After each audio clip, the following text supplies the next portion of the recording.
সোমবার ওই সন্ধ্যায় বেলায়। তো আমি দিন তেমন সেদিন মানুষের সঙ্গে কথাবার্তা প্রার্থনা করতে আমার ক্লান্ত হয়ে গেছি। তার আগে আমাকে ফোন করেছিল, আমি বলছিলাম মনে হাসপাতালে গেলে ভালো হতো।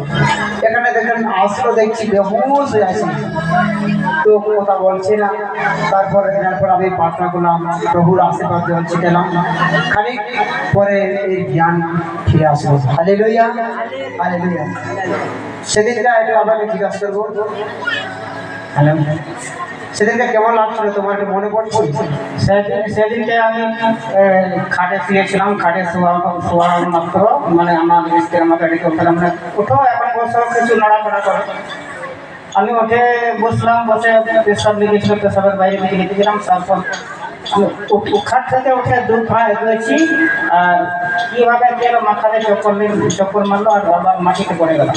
মাটিতে পড়ে গিয়ে আমার খেয়াল আর কোনো ছিল না। তারপরে কী হলো কী না হলো, তারপরে কিছু বলতে পারলাম না, কিছু করতে পারলাম। আমার মানে বেরোনোর কিছু কাজ দিল না, কিছু আমার খেয়ালে কিছু নাই, কিছু খেয়াল করতে পারি। এখন আপাতত এখন ভালো আছে। ঠিক আছে। তারপরে এনাকে যখন এখানে জ্ঞান আসলো, তখন ইনি বলছেন আমার শরীরে জামা কি করে আসলো, আমি এখানে কেন, আমি এখানে কোথায় আছি। তারপরে এই কাঁদছি, আমি কি বলেছি ধরো আমাকে চিনতে পারছো। তারপরে ধীরে ধীরে ধীরে ইশারা করছে ফিরোল, মানে আর কিছু করে ডেট হয়ে যেত। হালেলুয়া।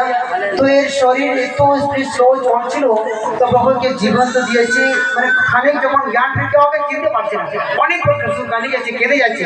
আবার তুমি কেঁদো না, প্লিজ কেঁদো না।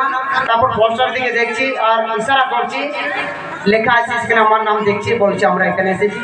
তারপর সম্পূর্ণ সুস্থ হয়ে এরা বাড়ি ফিরে যায়। তাই আমরা প্রভুকে জোরে তারিফ করবো, হাততালি দিয়ে। হালেলুয়া। তারপর